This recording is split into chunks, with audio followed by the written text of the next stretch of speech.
Hello friends, welcome to everybody. আমি আপনাদের সামনে আবার একটি নতুন টিপস অ্যান্ড ট্রিক্স নিয়ে হাজির হলাম। এই টিপস অ্যান্ড ট্রিক্সটি হচ্ছে সাধারণত যারা নতুন অ্যান্ড্রয়েড ফোন ইউজার তাদের জন্যই, এবং যারা পুরাতন তারা জানান নেই, আপনাদের এটা বিশেষ উপকারে আসবে এবং আপনারা অনেক হেল্পফুল হবেন আশা করি। আমি আজকে দেখাবো যে কিভাবে আপনার অ্যান্ড্রয়েড অ্যাপসের অটো আপডেটটি বন্ধ করতে পারবেন।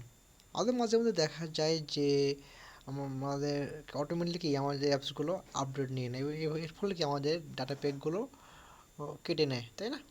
চলুন আমরা এটা অটো আপডেট বন্ধ করে দিই, তাহলে আমাদের আরও এমবি অপচয় হবে না। প্রথমে আপনার প্লে স্টোরে যাবেন, ফোন থেকে প্লে স্টোরে যাওয়ার পরে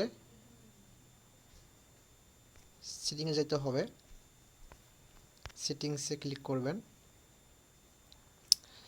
এখানে দেখতে পাচ্ছেন যে অটো অটো আপডেট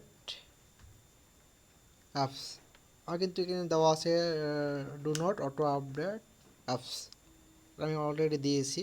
সাধারণত আপনার এখানে দেওয়া থাকবে অটো আপডেট অ্যাপস, এরকম দেওয়া থাকে সাধারণত, কিন্তু আপনারা কী করবেন, do not auto update apps এখানে ক্লিক করবেন, ক্লিক করে সেটিংটা করে নেবেন।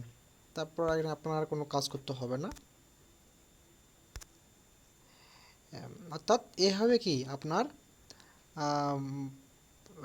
অটো আপডেটটা আপনার যে কোনো অ্যাপসে অটো আপডেট বন্ধ করতে পারবেন।